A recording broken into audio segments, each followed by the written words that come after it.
Okay, glad to know you are still there. This is still the Monday edition of Rapid Sport. I am Ijoma Victor. Okay, our guest is already on ground.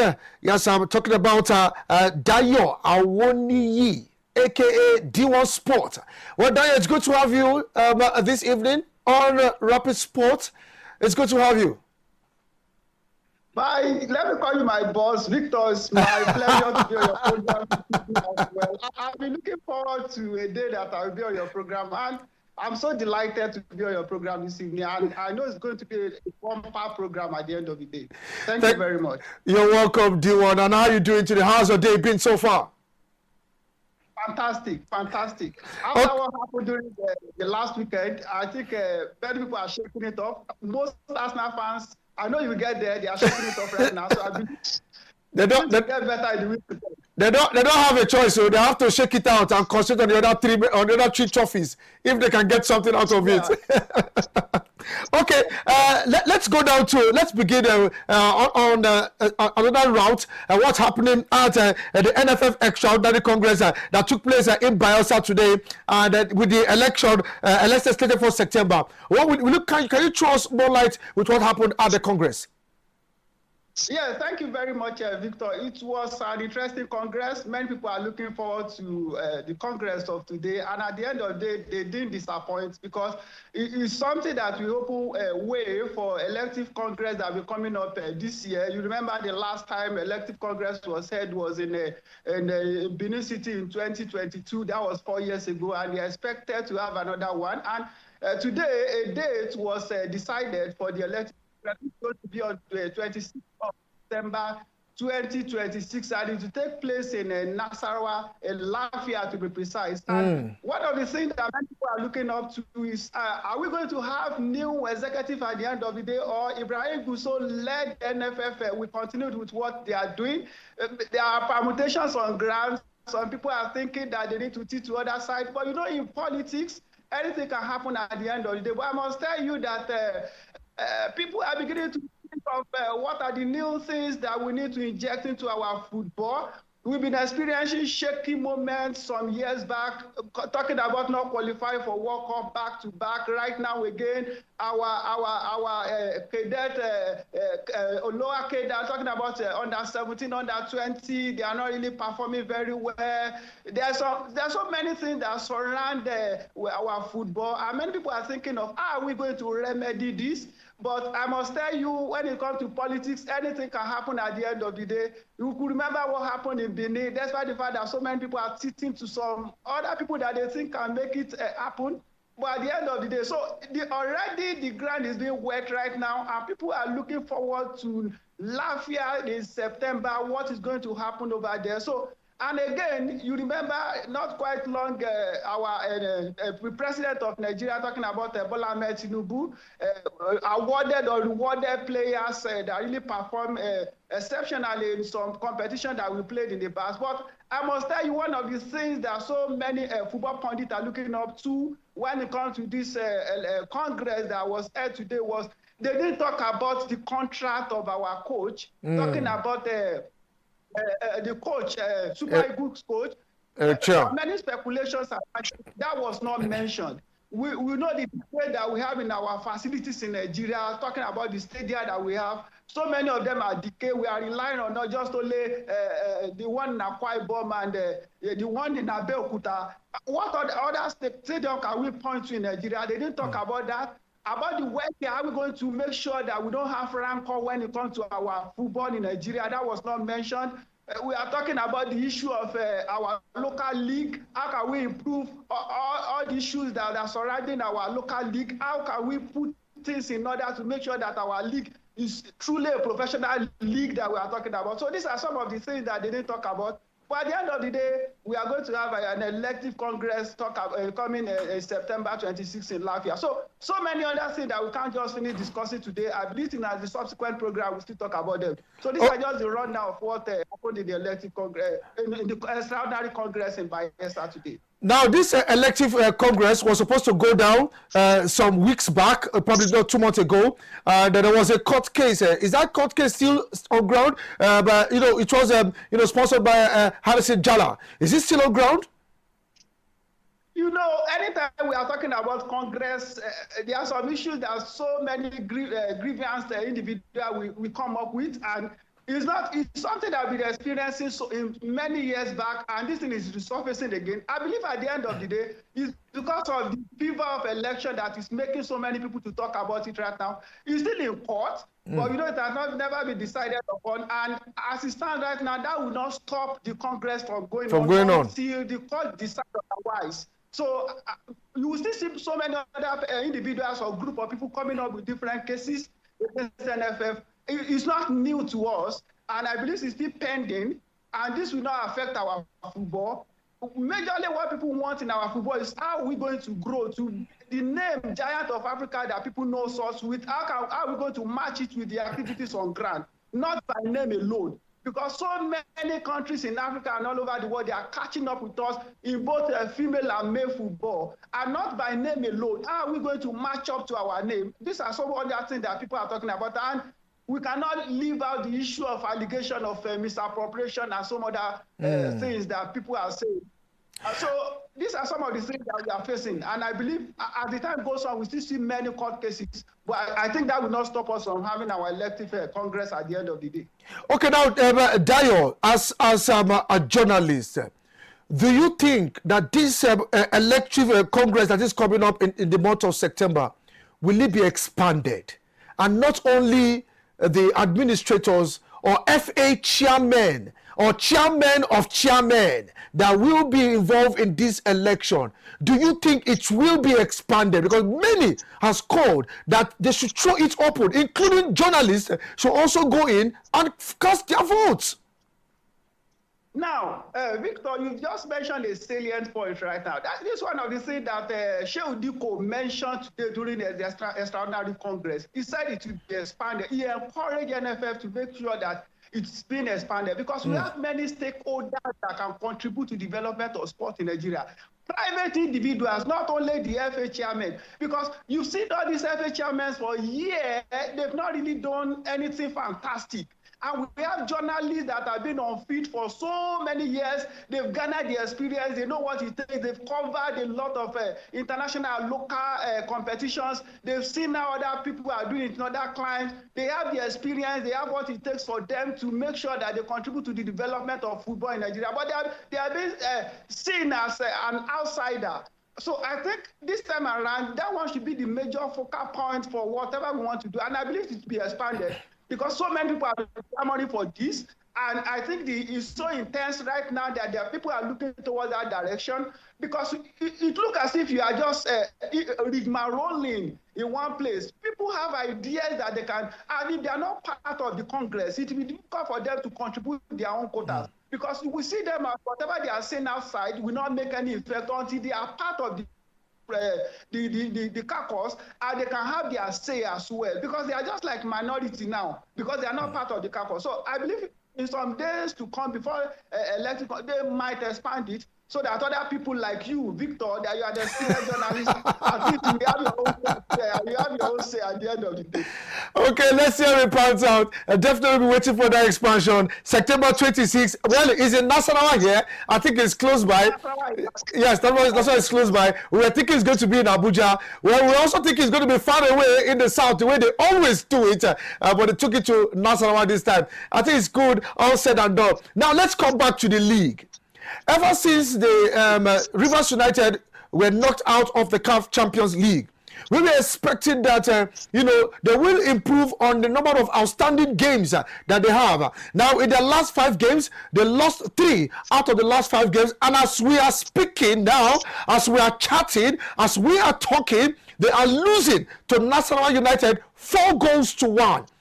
Now, Enugu Rangers are now on top of the table. If it stands this way, Enugu Rangers will be leading 2 points ahead of Rivers United. Now, the last person who won a trophy for Enugu Rangers was Imama Amapakabo. That was some years back. Now, Fidelis Ilechukwu is on the verge of also doing that. Now, what's your take on number 1 and number 2 as we wrap up the NPFL this season in a couple of weeks' time? any football pundit or followers for years, we think by this time around, Rivers United should be leading by like 6 or 7 points, or maximum or 9 points, because they are just coming back from continental assignments, and they knew what transpired over there. They're supposed to come back and make sure that they put their house in order. But Fidelis Lechuku, you remember I won it with Plateau United, and he's somebody that have garnered experience over time. He's one of the local coaches that is working with our current Super Eagles coach. Talking about, yes, and the likes of Raymond Star coach as well. So they've garnered experience. They don't want to stay at the top. But Rivers United with Finidi George and Yema as well. You never heard Yema, former under 17, he was with Finidi George in Nyimba International. They now this Rivers United as well. So I think it's going to be a dicey thing for them at the end of the year. Remember, Ikorodu United are following them baba to baba. Ikorodu United, they are having 49 points.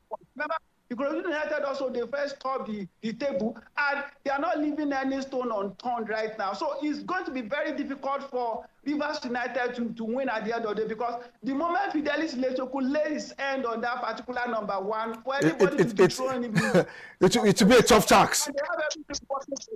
You know, their general manager, talking about their general manager is one of the younger general managers that we have in Nigeria. He has FIFA certified certificate when it comes to management, Zoku, and he's somebody that have been working back to back. They won Federation Cup, and on that heat, they are coming back again to make sure that they put their house in order. So I'm not expecting Rivers United to just take over them. If they lose to this match and it stands right now, it's very difficult. It's just like very difficult for them to come back. Nasarawa United at the end of the day. So it's going to be difficult for them. But you know, in the game of football, it's not over until it is over.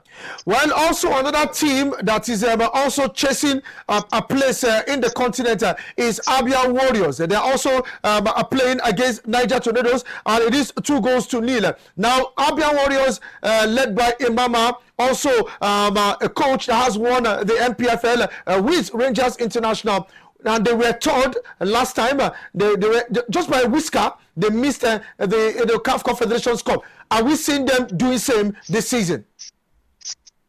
If you look at the number one position, which is Rangers United and Rangers of Enugu and Abia Warriors, you see that they have just only 6 points gap between two of them. Rangers is having 54, while Abia Warriors, they are having 46 points. So from number 1 to number 7, which is insurance, anything can still happen. Anything can still happen. This NPFL.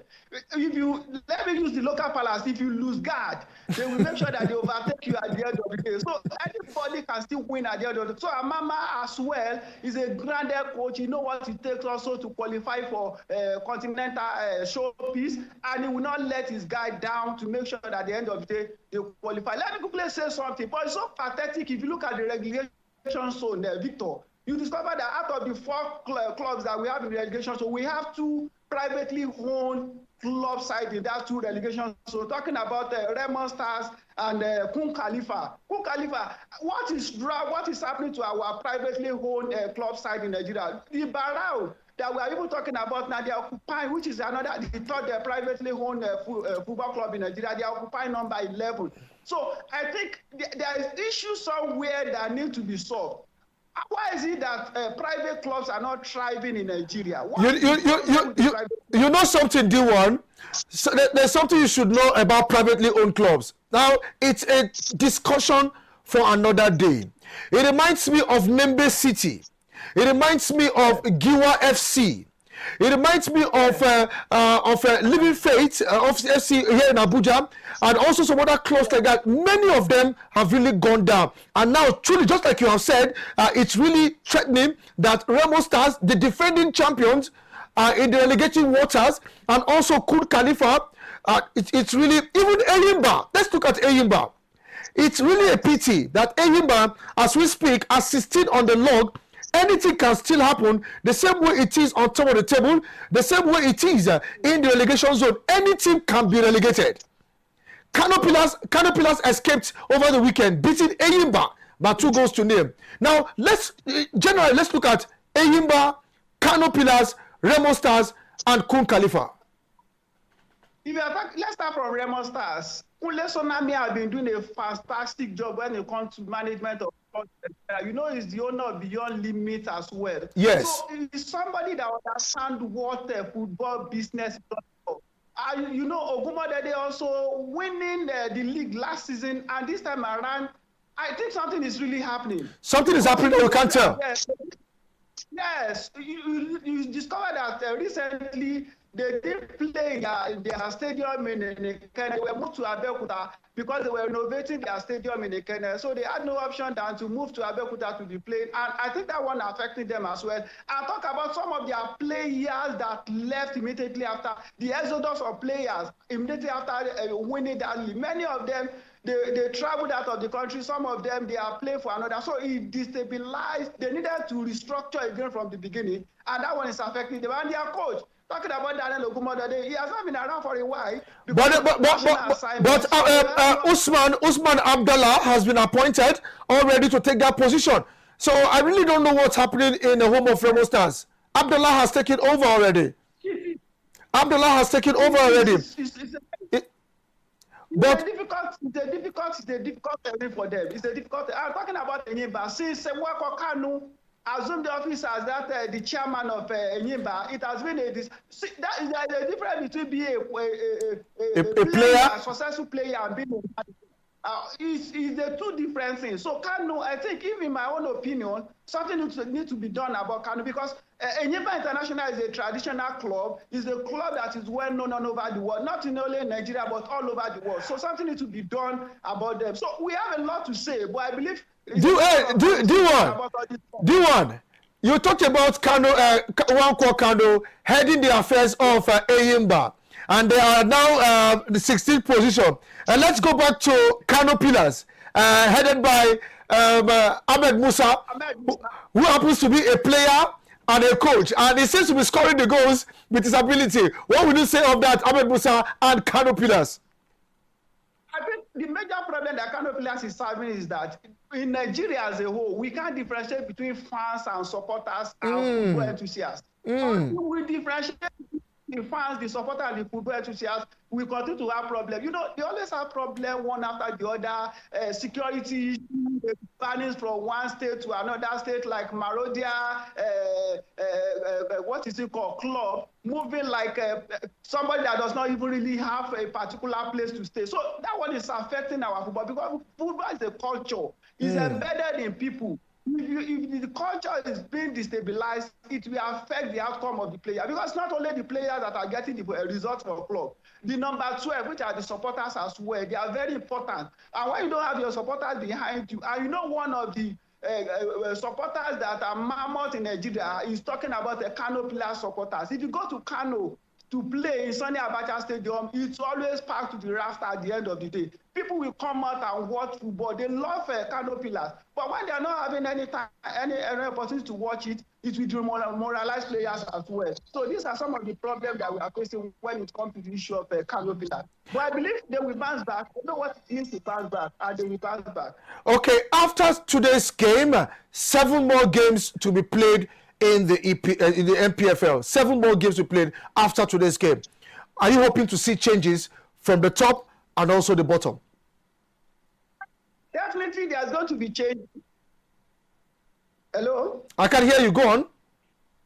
Yeah, definitely there's going to be changes, because I'm not expecting the clubs that are fighting for the relegation to just lie down in silence and allow them to go down the drain at the end of the day. They will want to fight to the finish. And if you check, Victor, the difference between the number of points between the relegation bound team, which is Queen Khalifa, and the Rangers International, the difference between all two of them is just like 21 points. And you will have 7 games to go. So it's possible when you win your 7 games, which is 21 points as the case may be, you might even find yourself at the top of the table. Summit. Although others not just allow you to just go like that. But it's very easy. I think it's possible for any club to just escape relegation, and it's even possible for any club to win the league at the end of the day. Okay, let's head straight to England. The EFL Cup, the first trophy for the season, won by a masterclass coach in the person of Pep Guardiola. Now, for that game yesterday, to me, I felt Mikel Arteta gambled that game. With what I saw, many might have a different opinion to that particular game. But let's hear from you quickly, that game yesterday. Yes, there is a difference between master and the apprentice. Let me put it that way. Arteta learned from Pep Guardiola, and I believe Pep did not show him everything. What is supposed to. When you are learning, when you want to do special something, you will tell your apprentice to go and buy food. Before the apprentice comes, you will whatever you want to do. So I think that's what happened to Arteta. You know, they've met since Arteta left Manchester City. They've met on several occasions, and Arteta just won only twice, and won 8 times. And the last time Arsenal won was just in 2020, and against so it's a different ball game for them. And like you mentioned, Arteta gambled yesterday. From the beginning, when Nkapi had yellow card, he's supposed to have changed Nkapi when they are coming back. You saw when Califori came in the second, there was a spark in that team, and he had like 2 attempts. You look at the Harvard as well. Calavat was not in the game. Harvard was supposed to have been changed in that second half as well. And talking about Pepper, there is a difference between relationship outside football and when you want to win. Exactly. Somebody that has been there from day one, the tempo is so high, and you want to win something. You know the form of Raya this time around. You will just appeal to Kepa. That Kepa, I know you've tried though. Psychologically speaking, you've tried from the beginning of the competition up to now. But allow Raya, because you win as a team, not as individual. Exactly. Allow Raya to be able, because that first goal that was scored by Manchester City was a primary school error from Kepa. It's something that's primary school goalkeeper.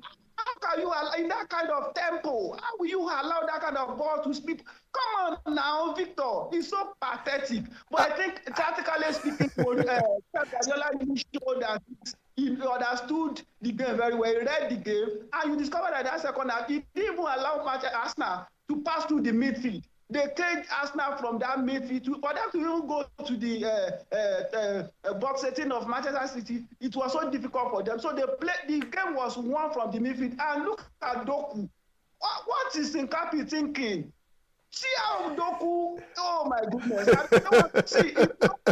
It's very annoying because everyone expected a high game yesterday. And to me, with all that you have said now and all that I saw yesterday, Man City were gifted this trophy, because if it's the same Arsenal team that we know and David Raya standing between the sticks, I think this team, well, let's just leave it that way. We know that City and Arsenal will still meet again in the EPL. So now for Arsenal, a trophy thrown away.